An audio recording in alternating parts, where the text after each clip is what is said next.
Good morning. We hope you are keeping well on this Tuesday, coming close to the end of April. Hope everybody is safe and well, and anybody who has a loved one in hospital who is suffering from COVID or just in hospital for any other reason, we are thinking of you this morning, and take care and mind yourselves. And also nursing homes, people in nursing homes as well. I know there's some people worried about different aspects of what's happening there, but everybody is doing their best and trying their very best. We're going to be doing a piece in a few minutes about the builders. Some builders are coming back to work. We also have an interview with Michael Walsh, the CEO of Waterford City and County Council. As you heard Liz on the news there talking about it. An estimated drop at present of possibly 10 to 15 million euros in the income. It's around 130 million of an income annually for the council. So it might only be 10%, but again, we just don't know how far it's going to go. We want to hear from publicans as well this morning. We're going to be talking to a number of publicans about the idea that pubs might be possibly, could you fathom this? Could remain closed until the end of the year? We're going to hear from Laura Barry from St John's Park, who's working in Glasgow, and we're going to talk to the Samaritans. We're going to talk about the Debenhams protest. We're going to hear from Aoibhinn Fallon on the Youthquake series starting today. Got a lot of response yesterday to the piece we did with Mary retiring from the hospital in the maternity unit. Thank you everybody there for all your comments. Got a lovely message from Jim Harney. As you heard, we did a piece yesterday with Phil Fanning. And he said, Damien, I'd like to sincerely thank both you and Phil Fanning for the wonderful tribute to my late father, Joe, on yesterday's show. He was a modest man and would have been embarrassed with all the lovely things that was said about him yesterday. Once again, thank you to everybody and everybody who has passed on condolences. The tributes certainly ease some of the pain. That is from Jim. Jim, to everybody, as I said, our deepest sympathy and condolences. And mind yourselves. Now, I was over this morning at 8 o'clock at the S&K Carey site. It's at Lacken in Waterford City.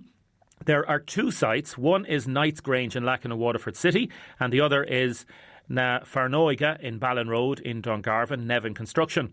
Now, the government has announced that a number of limited building sites are able to resume construction this morning, and they have done that.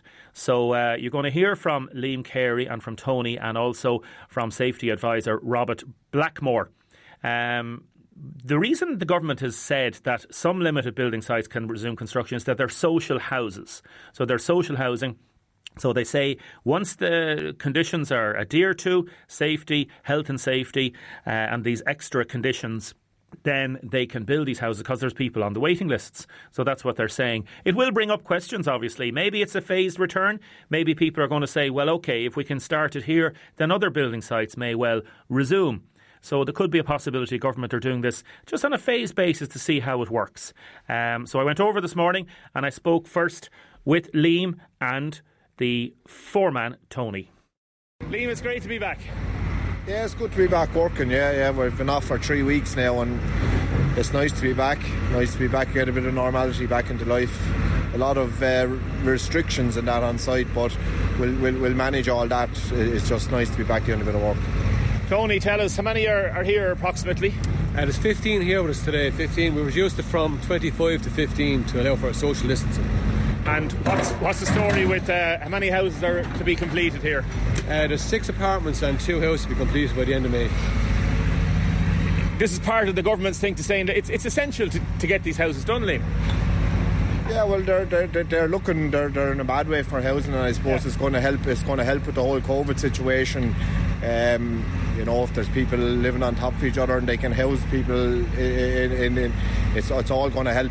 You know? Yeah. And it's been tough for everybody, like builders in particular. Lads been laid off. Yeah, it's had to been a huge upheaval. Yeah, huge upheaval. I should look for everybody, for everybody. Yeah, I know, but a very sudden upheaval. Everyone, like on Friday evening, everyone's told it was closed, so it was very sudden for everybody. Yeah. Yeah. What does this mean now? Like, will there be others, or like you've a lot of sites ready to go, or? This is probably the only one that we're doing social housing on, so. We'll just have to take it, play it by ear then. I suppose the date we have at the minute is the 5th of May, the same as everybody else, and just see how that goes, see if there's any changes. I'll let you get back to work. Right, thanks, David. What's the name? Robert Blackmore is the name. Robert, who are you? I'm the safety advisor for S&K Carey Construction. So what's your job here this morning now? Basically, this morning we're ensuring that we're following appropriate procedures in line with the Construction Industry Federation standard operation procedures for returning to work. And have you been given guidelines through various departments or anything extra? How are you working that out? We've been following the Health Board advice, but a specific instruction has come out from the CIF in the last week and a half, and accordingly there is this online induction that all the contractor personnel have to complete before they recommence work, which has been put in place since yesterday. It actually came live yesterday, so that is an essential part of returning to work, so that all the workers know exactly what they have to follow and the procedures in line with what we have established on site. So give me a practical example now. We'd say we've got block layers there, we've got plasters. Give me an example. Yeah, well, basically in the site management basically would have looked at the job in relation to the size and scope of it, how many people they can put on a particular building, so that they're separating out the contractors as much as possible. So you might have bricklayers or plasterers on one building, another one could be inside, there could be carpenters inside in the building, but you won't have a multitude of contractors in on top of one another. So it's a daily planning process, looking today, tomorrow and the following few days, so that you don't have too many people here on site and you can restrict the movement effectively. And I suppose also in terms of coffee breaks, and you're not going to have a canteen culture. No, on site at the moment, basically what we have is that people will have to eat in their cars at the moment, or in their cars at the moment. Yeah. The canteen is restricted because, again, the site is quite small, and we just from a hygiene point of view and constantly cleaning, even if you stagger breaks, it just won't allow for reasonable hygiene practices. So they're eating in their cars at the moment, or and we're trying to keep them on site at the same time as well, just not to be going in and out and be more at risk as a consequence. It'll be interesting to see how it works. Absolutely, but I think that we've put a lot of planning into it. It isn't that we've sat here the last 3 weeks on closure, or 4 weeks, and we've been planning the last couple of weeks and say, how are we going to do it? And now we had a lot of procedures in place before we shut down, but we have certainly moved on, planning and making sure that we're ready to go if and when we got the go-ahead. So thankfully we got the go-ahead a little bit earlier than anticipated, but it is an essential project. So, but we're doing it in a nice and steady process, and maintaining people's health and welfare as much as possible, or as much as practical. And Robert Blackmore ending that report there. And anybody who is working on the building sites, those two sites this morning, the best of luck. Stay safe, everybody, and adhere to the guidelines. They're there for everybody's, and from what I can see, they are doing that really, really well. Now, I've spoken to Michael Walsh, the Waterford City and County Manager, and he had this to say on why two sites are reopening in Waterford, two of the first in the country. Tell me about the announcement that there's two housing estate developments that are now being deemed essential by the government. That's simply a reflection of the fact that of the housing pressures that are there in many respects. We've quite a number of developments on site at the moment, and they've decided there were a number of those that were very close to finishing. And in the case of two of them in particular that are slightly larger schemes, they've decided that to allow those at national level as part, I think there's 13 local authorities have had some schemes allowed go back on site just to finish them, so that we can allocate them, to be honest about it, within weeks now. It's there to be finished by the end of May, and we'll be able to allocate those houses and make them available to the many people that are looking for housing at the moment. Looking for housing at the moment. So let us know your thoughts on that. What do you think of that? Two building sites are back at work. 083 3333 975. You can call Laura on 051 846 123. We had a text in from Martin in Ballybeg about the street lights in Lower Ballybeg have been out since last Sunday night. Some of my elderly neighbours are already stuck in their homes and now scared to go out, and it's pitch dark. They can't see a thing if they're out. I've contacted the ASB, says it's nothing to do with them. The council employ a company from outside of Waterford to maintain the lights. No response from the council. Can you please contact the council and see if they can help us out here in Lower Ballybeg? Martin, I know they listen to the programme, so they may be listening to this, but we will email them as well. Number of people texting in about the relaxation apparently of the rules, or I suppose how people are interpreting the social distancing rules, and just reminding people that in any gathering, funerals, anything at all, people just stay very, very careful, folks. Like, look at the number of deaths recorded yesterday. Please, please, please. This hasn't gone away. This has not gone away. It's still out there. You're going to hear from Laura Barry after 11 o'clock in terms of the invisible killer that is COVID. Now, WLR, we've teamed up with the company SE2 to spread some happiness and reward good deeds, no matter how big or small. So we're asking you to get in touch to nominate your community hero. So the way this is going to work, if someone in your community has helped you in any way and is your SE2 community hero, nominate them on the win section of WLRFM.com. So you have to go on the WLRFM.com win section, and they could be rewarded with a €250 Waterford gift voucher. And it can be used in over 150 local shops, businesses and restaurants, obviously when things reopen. 4 winners are going to be announced every Monday for the next 4 weeks. Entries will close on May the 15th. We'll be chatting to some of those nominated over the coming weeks. And this is all with thanks to our community hero sponsor and technology employer, SE2, purpose-built for future-proof. So it's not a competition. It's basically go onto the website. I'll just confirm if people can ring in as well, because some people don't have access to computers. But I'll come back to that after the quick ads. Now we're going to have a very important chat. You're going to hear Michael Walsh, Waterford City and County Council Manager. He's the first time he's been talking extensively about what is happening effectively at the coalface regarding the council. Now, Martin has texted us back from Ballybeg. Thank you very much, Martin, for that text, and hopefully we'll get something done, because we like to try and get things done on this programme. Another text in. Now, there are not only builders working, but there are some smaller building sites on smaller sites, house renovations. They should be allowed to work. Rules should be the same for all, says this texter. Well, I don't know. We'll see, because maybe they can't be regulated in the same way that bigger building sites are able to do it. Now, people are going to ask about the hero competition. It's not a competition. Very, very important. It's not a competition. So if there's somebody within your community that has done something that you believe deserves this hero status, text in the word hero, HERO, followed by your hero's name and the good deed to 083 333 975. So text in hero, HERO, followed by your hero's name and the good deed. 083 333 975. Or you can ring Laura. Are you ready for the phone calls, Laura? On 051 846 123. Now, Michael Walsh is the Waterford City and County Council Manager. There are hundreds of people working in the council. He spoke to me about the situation in the council, about rates, about businesses, about all the work that the council is doing. Here is the chat with Michael Walsh, and I suppose the headline figure in this is the possible estimation on how much rates are going to fall in terms of the income for the council and other incomes for the council, and how that might affect services. This is what you want to hear about. How are you going to be affected by the finances that the council is going to get?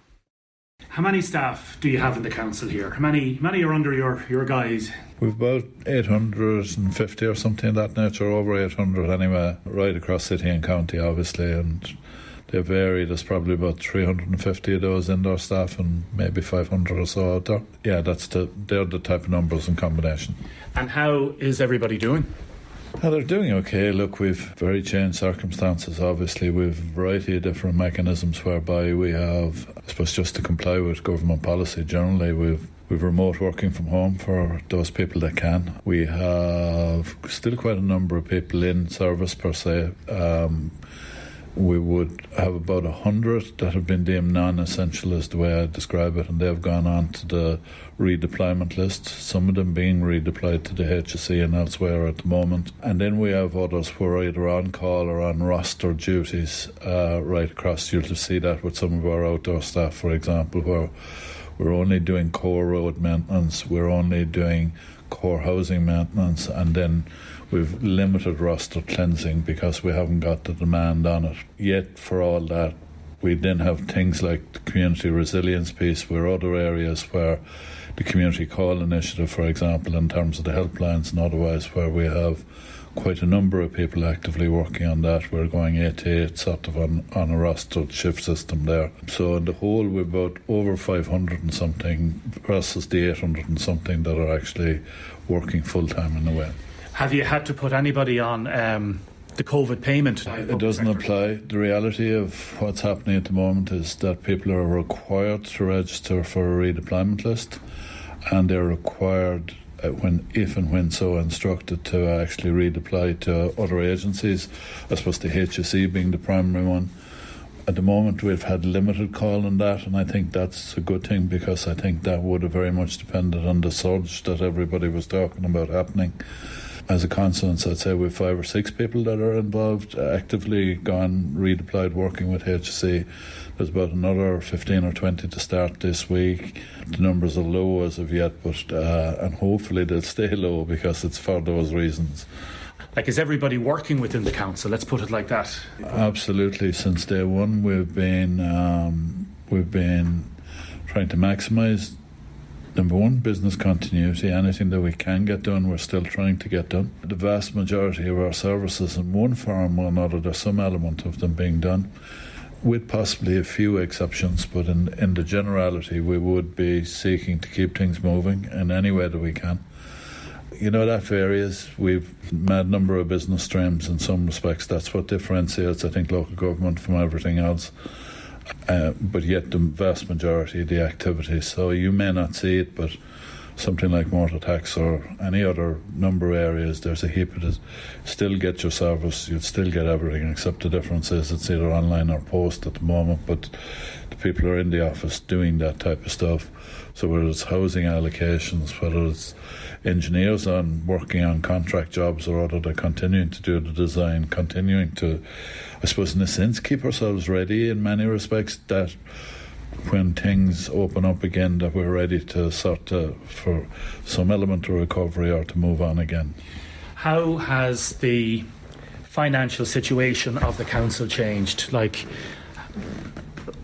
how bad is it? It's difficult enough, not so difficult immediately in some respects, because the government have released funding that ordinarily we mightn't get until later in the year. For example, the local government fund was paid out in full, whereas normally it'll come in 2 tranches. So every local authority, I think, from a cash flow perspective, is reasonably okay, and we're reasonably okay certainly at the moment. If our funding isn't actually replaced by government, then we would have issues. It looks like, and obviously we're doing analysis on this and have done the analysis on it, it looks like, and it varies, it's difficult to predict because it depends on the level of restriction when businesses open up and what level of rates will be required of businesses to pay, if you know what I mean. But it looks like there'll be something in the order of 10 to maybe 15 million of reductions in income from ourselves in the current year. We have a lot of other grant income, like roads programmes and every other thing that we simply don't know at the moment because we can't go out there and do the work. But equally, if it changed in the morning, and we'd be looking for the likes of that to change, because there's an irony, we'd love to be out doing the roads at the moment because there's no traffic on them, if you know what I mean. And it can be relatively easily socially distanced work, if you put it in those terms.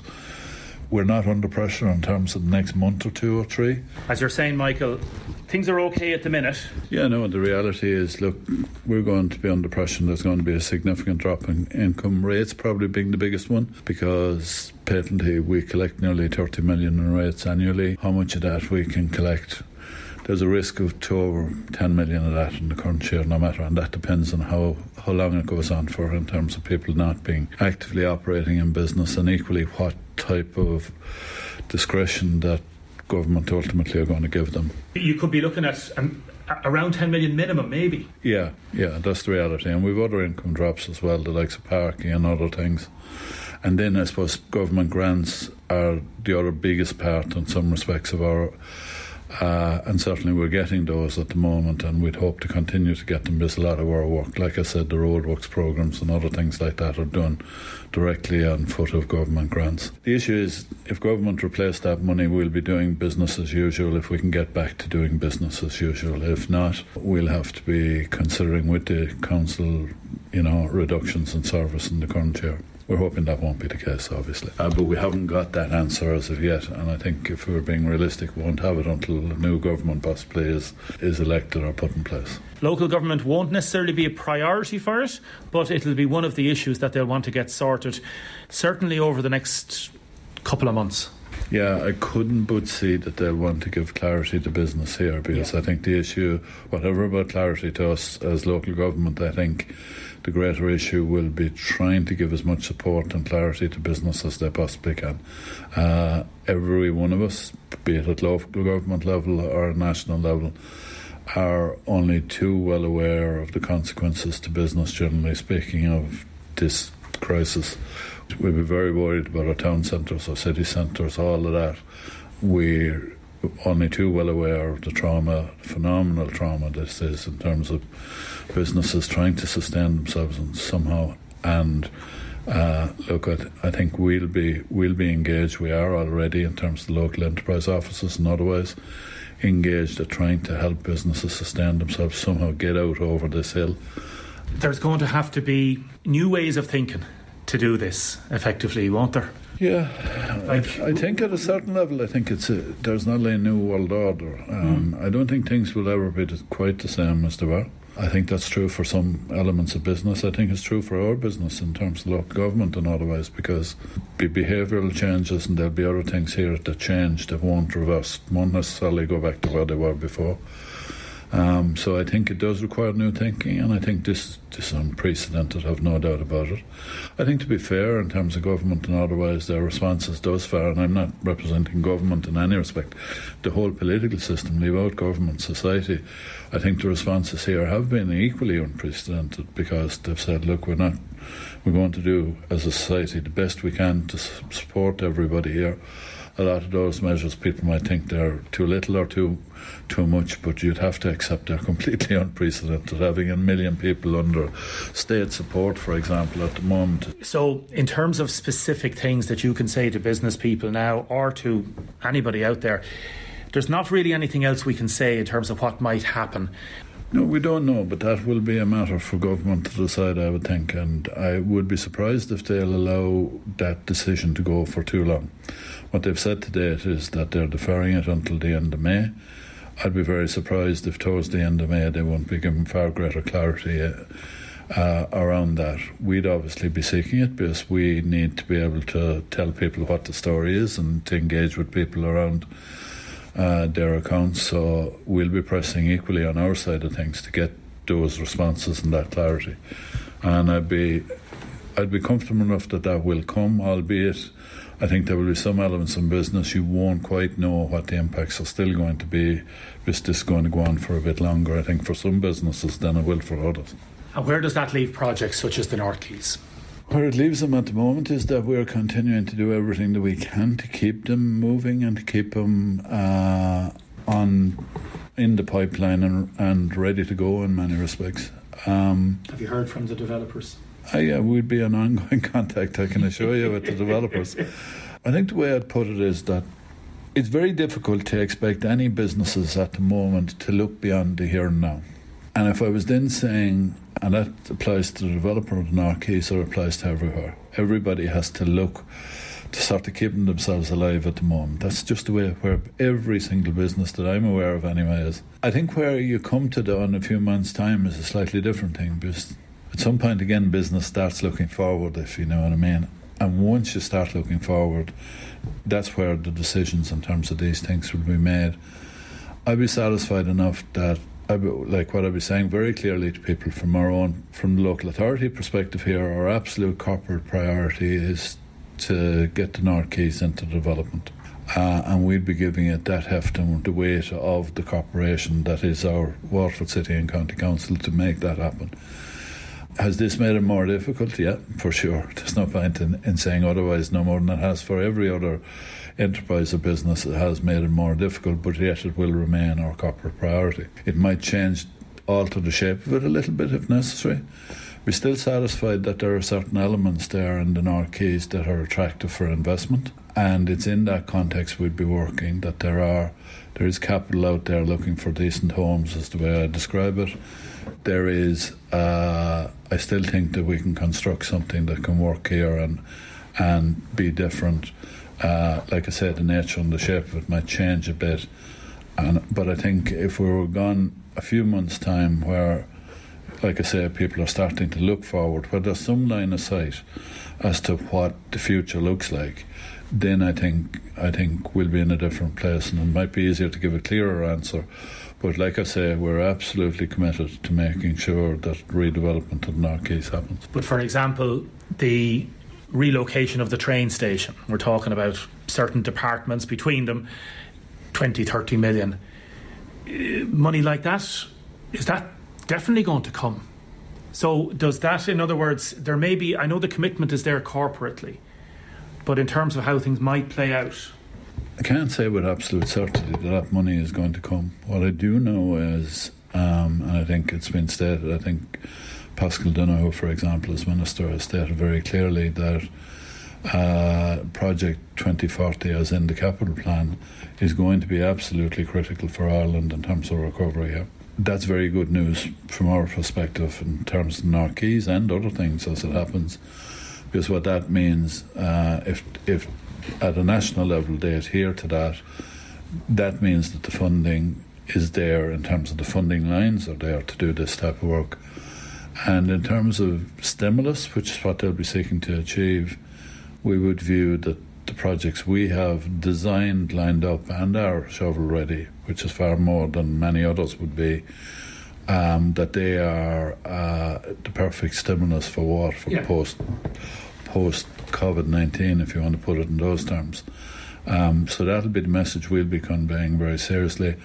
I would have no worries whatsoever about the majority of the funding. There has always been a little bit of debate around the train station, and that is to do with the economic sort of benefit or the cost-benefit analysis and stuff like that, and we're continuing, believe it or not, to engage with departments around that at the moment. But I would equally say that there's no question mark over the vast majority of the funding, and like I say, I would see it as the perfect stimulus opportunity in many respects for Waterford. I would also, if I just might, Damien, emphasise that those projects, as a matter of interest, everybody is tying them directly to the North Quays, and I try to be at pains to emphasise they're not specific to the North Quays. They're about the development of the north side of Waterford, about that connectivity that's needed and what the future city of Waterford needs. So whether that's an integrated transport hub, train station that's best in class, this pedestrian bridge again that's really high quality that connects north and south, where we've never had significant development on the north side. So it's bigger, everybody aligns it with the North Quays, but these are core city infrastructure for the future is the way we view them. I suppose the most difficult aspect is just from an organisational perspective is just the level of change, and happened relatively dramatically, because one minute you're sort of tipping along and then suddenly it's a new world order in many respects, and you have to completely reorganise yourself. You'll have seen it here in the offices today. They're very quiet because we've 40, 50 people in a building that normally might have 150 or 120 or 30 anyway, and that had to be all organised and ordered and put in place, and there was a lot of work went into that. We're nearly in a new normal right at this moment until the 5th of May, and then it'll transition probably again. But there's an awful lot of work, but that wouldn't be any different to any other business has gone through them, in yourselves or otherwise. And it's getting through that, and then the psychology of it is not... It's difficult. To be fair, I think to most of our staff, and again, this has been the very same in business. People are very... I think the Irish, if we have one asset, it is that we're fairly adaptable and we get on with it. And so I know in my own instance, in terms of my management team and the staff generally, they just accepted it and got on with it, realised that this needed to happen. And there was a whole host of people that were negatively impacted, to be honest about it. But they just got on with it. And on balance, I'd be relatively happy with the extent of work that we're continuing to carry through, and the fact that we're here to deliver services, we're here to help people out in whatever way we can, and we're continuing to do that reasonably okay from our point of view, but hoping equally that it won't go on for very long and that we get back to doing business as usual, Getting back to doing business as usual, what do you think? Text us please, 083 3333 975. You can call Laura on 051 846 123. A subcontractor who's owed money from the council says some of what Michael was saying he disagreed with vehemently. He says, since the pre-COVID outbreak, I've been owed money. I can't get an answer on the phone or email as the person who is due to process these payments is not there at present. And we all have family mortgages, our suppliers to pay, but we can't get the money. I was told 6 weeks ago they would act, but to no avail. So there's a very angry listener. Another question, a quick question. Why is it okay for some council staff to be at home on full pay during this time, and yet private sector once again are more severely affected? So is there a difference between private and public sector? Let us know what you think. 083 333 975. And Richard has also texted about the lights in Ballybeg. And we're also talking about lights in other areas in Cherrymount as well, in Laurel Park. Stay with us, please. We're going to talk to publicans next. Do you miss going to the pub? Now, I'm going to be talking in a second to Mary Brady Sharp. Firstly, a text in. Damien, this is a fantastic ploy by Fine Gael and Fianna Fáil to advertise that they're concentrating on housing, only opening social housing building sites. Great advertisement. It's political tactics. It's far from trying to reopen the country. Ooh, what do you think? Let us know. 083 333 975. Mary, good morning. Good morning, Damien. How are you? We're holding on. We're holding on and we're stressed. Holding in there. And like everybody, we're all in this together, and we appreciate that everyone is in this together and everyone is facing their own difficulties. You're head of the Vintners in Waterford, also on the VFI Management Committee representing South East, involved owner of Brady's in St John's Park. How stressed and worried are vintners at present? You know, you keep hearing the word unprecedented, and it's unprecedented. I mean, pubs used to close their doors 2 days a year, and we've been closed for well over a month now, and we don't know when we're going to open again. And I think if we had some clarity, if we had a roadmap to help us in this, it would help enormously. The comments on Sunday kind of really threw us a loop because, you know, how long is a piece of string? And none of us knows, and we know that none of us knows. But if we had some sort of a roadmap that would help us to get to where we know we're going. And can you understand why the government can't give a roadmap on the basis that we don't know how this virus is going to operate? I know, and I'm watching the figures every day, just like everybody else, to see what's happening and where it's going. Yesterday's figures were disappointing, but then when they factored in that they were over a few days rather than just yesterday, you know,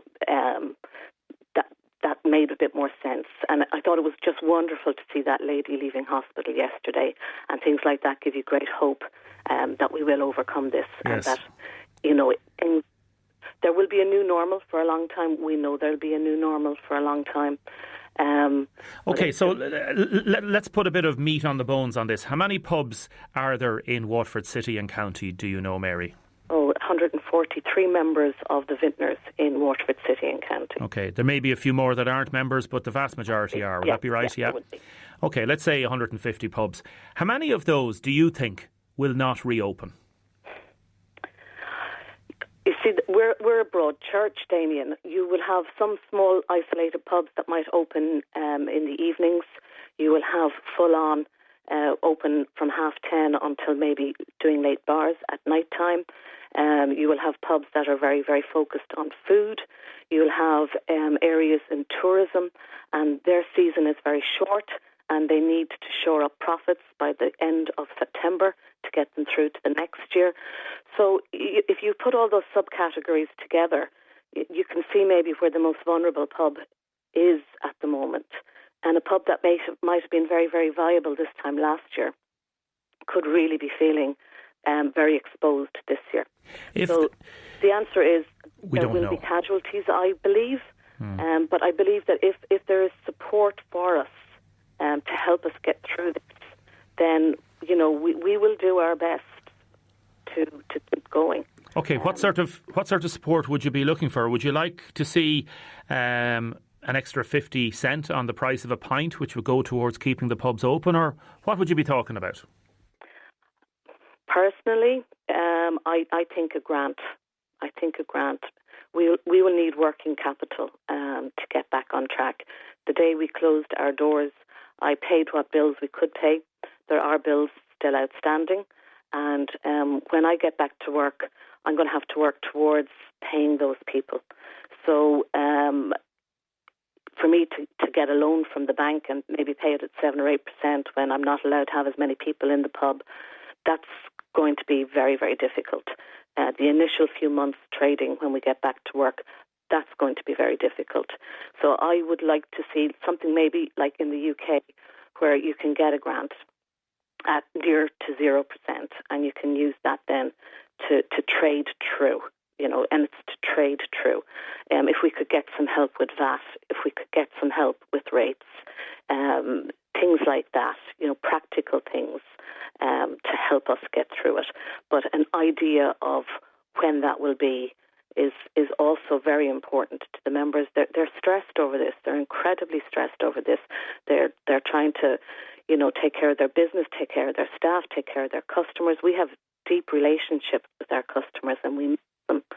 And so there's all of those things. It actually feels like it's a mountain to climb, and I don't have a rope, and I don't have somebody at the top of the mountain to help me kind of get up there. And that's the kind of help we're going to need. Yeah, Mary, to you and your family, take care. We'll talk to you in the next few weeks. Okay.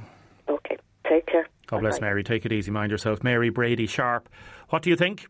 When should pubs be opened is a possibility. Somebody said, why can't they reopen in the next few weeks or months? Said this person, there might be only 2 or 3 people there at a weekend. It would be nice and relaxed and there'd be a bit of social distancing. Let us know what you think, please. 083 333 975. Now, I'm going to take more of your texts and comments in a minute. Paul texted in, well done on getting the important information on the North Quays. The whole county is concerned about its future. I'm still hopeful, says Paul. And we'll do more on that in a minute. But I want to go straight to Rory Fitzgerald. Rory, good morning. Morning, Damien. Samaritans Regional Director and also head of so many different areas within the Samaritans group. You have a very few important messages to get out this morning. Please tell me. Well, Damien, I suppose I'd like to start off by saying we're a critical 24-hour listening service for anybody going through an emotional crisis. And I suppose our mission statement is that fewer people would die by suicide. In normal times, the type of issues callers would talk to us about are loneliness, relationships, depression, anxiety, bereavement, health, mental health, sexuality, work, isolation, financial worries, exam stress, family, and life regrets. Now, it's important to say we don't give advice. We're a safe place to explore your feelings in a non-judgmental and confidential environment. In normal times, again, we do a lot of other things like outreach work in schools, but all that is parked for the moment, obviously. And the main way of contacting us is on our free phone number, 116123, or by email, joe@samaritans.ie. We did have a texting service which has been shut down, and we will be bringing a web chat probably later in the year, maybe next year, for younger people. An important message, I suppose, I want to say, I now have a regional brief for the Republic of Ireland where we have about 1,500 volunteers in our 13 branches. But talking about Waterford, there's a lot of our volunteers staying at home now under HSE guidelines, either cocooning or with underlying health conditions for them or their families. And they're playing their part, and I want to thank them like the rest of the population for doing that, because that's very important. I really want to express my thanks to all our volunteers who continue to man the phones, with many doing extra duties every week to keep the service going. And they deserve fantastic credit for being there for our callers, and they're really a special group of people. And I suppose our population, Damien, comes from all walks of life, so it's a real cross-section of people, from 20s up to people in their 80s. And nationally, we're probably receiving about 1,500 calls a day at the moment. How are you managing? Tell me about donations to the Samaritans. Well, that's a huge challenge. Like all charities, we're going to be substantially down in income this year because, say, in Waterford context, it's 50 grand a year to run the service. And that mostly comes from street collections, donations from various people and fundraising events, and we're going to lose a lot of that. And I would make an appeal to your to your listeners, not just about Samaritans. All charities need funding, and we're all going to struggle. And maybe if you have a favourite charity, you might think of a second charity and put us in there, or another charity, and support the sector, because there's so many people in Ireland doing fantastic voluntary work, and without that, I think the country wouldn't function even in normal times. How are your volunteers working from home? Well, now we're considered essential workers, so we don't work from home. We have to work from our premises in Bow Street because of the national helpline. So that's why I'm saying we have a number of volunteers that are staying at home, and we really look forward to the time when they can come back and rejoin us because they're important part of our population. We are looking at maybe doing emails from home. That's in the pipeline at the moment for people that are at home, but. Have you noticed a change in the type of phone calls that you're getting and what people are looking to talk about? Yeah, well, I mean, COVID is on everybody's lips, I suppose. I mean, all the life issues I mentioned earlier are being magnified by the virus. Interestingly, we've an increase of about 20% in calls about loneliness and isolation since January. And we're finding carers are very worried about their own health. A lot of people go to daycare centres normally, which is a great outlet for mostly older people. They don't have that outlet now, so they're really struggling for that connect, that human contact. People are worried about their parents and their children, and then grandparents are worried about everybody. We are getting a lot of calls from prisoners because they don't have visitors at the moment. And interestingly, Samaritans run a prisoner listening service throughout all the prisons in Ireland, where we train prisoners to be listeners for other prisoners. Older callers who are cocooning are very stressed. Positive note, the postal workers and the community helpers who are calling and bringing supplies and everything is a fantastic contact, even for that 2 or 3 minutes chat during the day, because it gives them, a contact with the outside world. So great credit to those people. We're certainly getting more calls from frontline workers. They're tired, they're stressed, they're doing their best, their feelings of being overwhelmed, and they're very concerned for the safety of their own families. And, they are real heroes in my eyes. Interestingly, we're getting a spike in calls at 7 p.m. in the evening, and that's due to the huge concerns around the virus figures, which are normally released around 6 o'clock in the news. So we would caution people to limit your news exposure during the day and go to trusted stations like WLR and some of the national stations, but keep that low, because if you're listening to too much news, it turns us all around the twist, really. Interested to hear about the prisoner thing. You'd have prisoners ringing up from their cells. They have phones in the cells, do they? I'm not sure, but I mean, they can make a call, I suppose, on if there's a central phone there. And they'd be asking what or saying what? They'd just be chatting. They'd be, Only. Yeah, a difficult thing, and it's a difficult situation to be in. But we have volunteers who go into the prisons and train the prisoners to be listeners for other prisoners as well. Which is obviously not happening at the minute. No, but I mean, I assume in the prisons, the prison-trained listeners will be still operating. But yes. They can't get visitors, so we're one of the few outlets they have to talk to somebody just to, How important is the Samaritans at this time? Well, I think, Damien, it's important at all times. I do a lot of work in schools, second-level schools from Clonmel right across to Wexford, all of County Waterford. And one of the key messages we have to the young people is talk. Because if you get a problem out of your head, like if we've got a problem, it consumes your body. But if you talk to somebody and get it out of your head, and we're very privileged in the Samaritans that people will call us and talk to us about things that they won't talk to their family or friends about. Very deep stuff. And I know from my experience and our volunteers' experience that talking, people always generally feel better after that conversation. Now, we can't save everybody, obviously, but we certainly make a difference. And I'm very passionate about this service and this organisation for that reason. What's the phone number again? 116 123. We're here since 1976, and we have one volunteer who was here at the start. I mean, that's incredible. 44 years service. What's that person's name? I think he might want me to mention his name, so I won't say it. But that's amazing. He's an amazing man, and we've so many volunteers out there a long, long time. And I can't speak highly enough about the kind of people they are and the service they do for their fellow man. How are you keeping yourself? It's stressful for everybody, and you're trying to look after your volunteers. Yeah, as well. we're all struggling too, because we're facing the same things. I mean, I'm big into sport. I really miss the sport, and that's a huge for our mental health. That's a huge thing for us as a population. I'm a very keen golfer. We can't get out on the golf course, and all these things make us probably makes us understand more what our callers are going through in normal times, because we're having a struggle as well at the moment. And we've some volunteers who are coming in, doing their duty, and they work full time. They're amazing people. I wonder, will golf be one of the first things that go back? I heard somebody talking about tennis. Again, that may be sports that will come back before other sports. Yeah, I think that if they lift the kind of mileage thing to maybe 30 miles, I think cycling and golf are two things that could come back reasonably quickly, because there is social distancing, and before the shutdown, golf clubs had made everything very safe in the terms of you weren't touching pins or anything or rakes. So yeah, it's something that could come back. And for mental health, we all need to be able to get back out. That's important. How's the family? Okay? Yeah, the family are fine. Yeah. My wife's probably fed up with me being at home all the time. But what's her name? Anne. Hello, Anne, this morning. She's getting a break for a few minutes this morning. Exactly, yeah. Listen, thanks so much, Rory Fitzgerald. Mind yourself, mind the family and all your volunteers, and to everybody in the Samaritans, everybody that works with volunteers. Can I just say very quickly, a couple of quick tips for people. Plan your day, keep active, find a relaxation technique that works for you. Connect by phone. We're all connecting by phone now, and that's fantastic. Reflect on what's good in your life, because there is good stuff. Eat healthy. Get sleep, listen to music, and have a laugh, have a humour, have a joke. The WhatsApp messages are fantastic that are going around. Good stuff, as long as they're not too rude. No. Did you ever send a rude message to somebody? You shouldn't have. No comment.